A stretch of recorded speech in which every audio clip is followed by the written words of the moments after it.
DJ LTV. DJ LTV.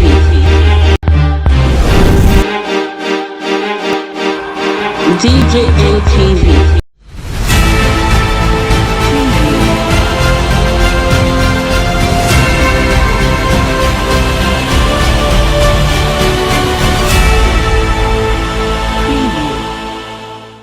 Federal government concludes on moves to buy 20% of Dangote's refinery. The Federal Executive Council of Nigeria has approved the sum of $2.76 billion which it plans to use to buy 20% minority equity stake at Dangote's refinery.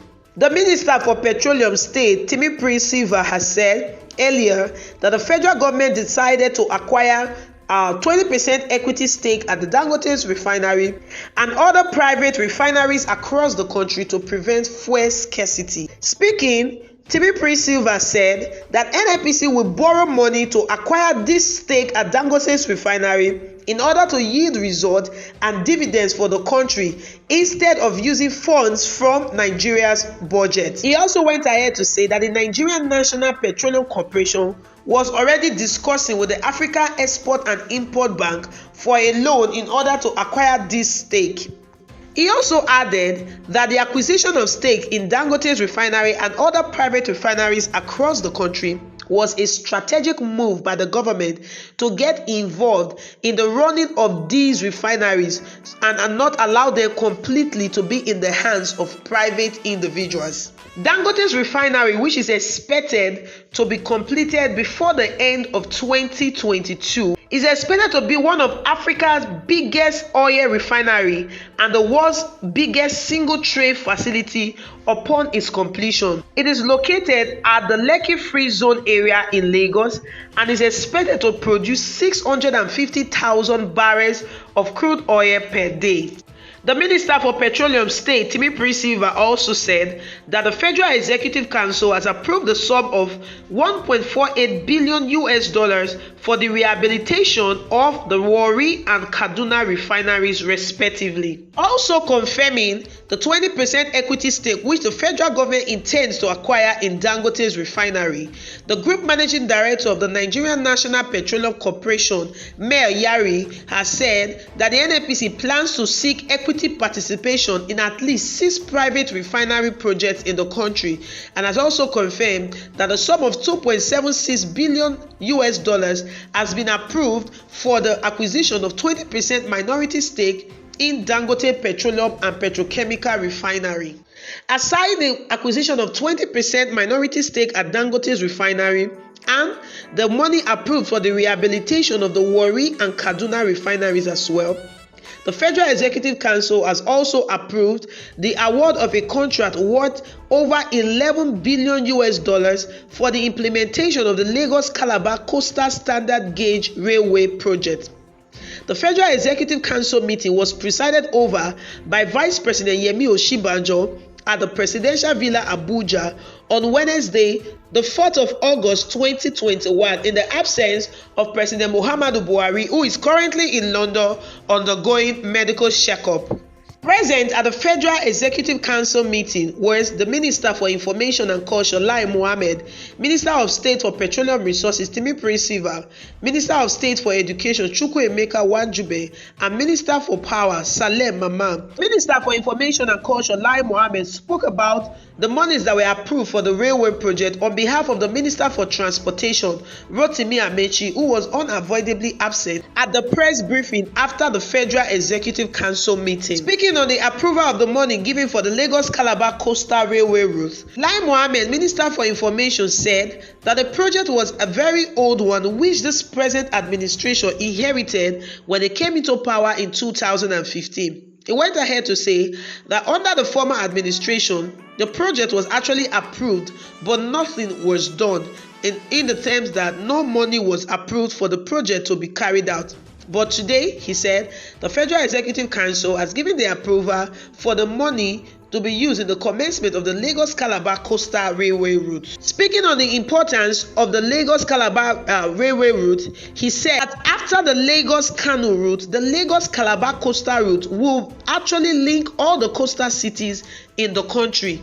He also said that the proposed alignment is to go from Lagos to Shagamu, from Shagamu to Ijebu-Ode, from Ijebu-Ode to Ore, from Ore to Benin City, from Benin City to Saple, from Saple to Warri, Warri to Yenagua, Yenagua to Port Harcourt, Port Harcourt through to Aba, Aba to Uyo, Uyo to Calabar, Calabar to Akpankpa, to Ikom, and to Obudu Ranch, with a branch line from Benin City to Asaba, Onitsha Bridge, and then Port Harcourt to Onne Deep Seaport.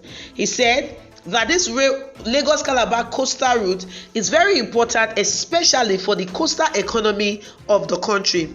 And the cost of the project is 11,174,769,721 billion US dollars and some fraction. And he said that the government has given 6 years for the completion of this all-important coastal railway route. Speaking on the approval for the rehabilitation of the Warri and Kaduna refineries, the Minister for Petroleum Resources State said that the rehabilitation of the Warri and Kaduna refineries is going to be in 3 phases, and that the first phase will be expected to be completed in 21 months, while the second phase will take about 23 months for it to be completed, and 33 months is what it will take for the third phase to be completed.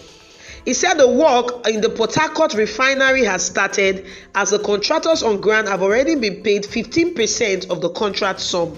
The minister also said that there will be periodic updates on the work going on at the Port Harcourt refinery, Warri and Kaduna refinery, as the council will go there to always inspect the work going on, especially in the Port Harcourt refinery. The council also in its meeting approved the awards of contract under the Ministries of Education and Water Resources. So guys, let's look at this analytically. The federal government is saying that they are going to acquire 20% of every private refinery in the country. In their defense, they said it is to prevent fuel scarcity. And for now, the only private refinery that we have on ground, which is near completion, is the Dangote's refinery, and the government has budgeted over $2 billion US dollars, which they said is to be borrowed from the African Export and Import Bank by the Nigerian National Petroleum Corporation against collecting that said sum from the Federation's account. Some questions have been raised by Nigerians concerning the 20% minority stake that the federal government is about to acquire in Dangote's refinery. First of all, it's 20%. It's not even up to 50%. That's to say, anyone who buys more than what the federal government is buying as a stake in Dangote's refinery has more say in the refinery, running of the refinery, than the federal government of Nigeria. Secondly, people are asking, why spend over $2 billion US dollars to buy stake at a private refinery and spend less than that same sum to refurbish the old refineries we have in the country? Why not spend that said amount to put the country's refineries in order, and then you think about getting stakes in private refineries? These are some of the questions on the lips of Nigerians. Others are saying they sense a little bit of tribalism and ethnicity in the whole of this thing. They're asking, will the federal government decide to get 20% stake if the refinery was belonging to someone from another region, using the case of Innocent Motors as a case study? Well guys, what are your thoughts and comments concerning this issue? Now the federal government have said we're buying 20% of Dangote's refinery, and we're going to spend little amount to rehabilitate our refineries on ground. What do you think? Is this a right step in the right direction, or there is something the federal government is missing out on? Drop your comment and thoughts in the comment section below. Welcome back. Thank you so much for staying with us till the end of this video. But before we go, we just want to let you know that we're also on Facebook and on Instagram at DJMTV. Also check out our website at www.djmtv.news. There we drop news 247 non-stop. Do not forget that you could also place your advert with us here on DJM TV News and be rest assured that your business will get to the desired market. Well, so we'll come your way again with another edition of DJM TV Daily News Update. I remain your host, Laura Favor. Yeah.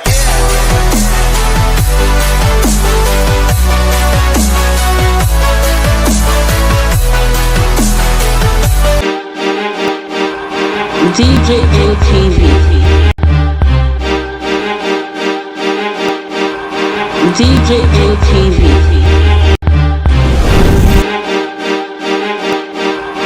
DJM TV.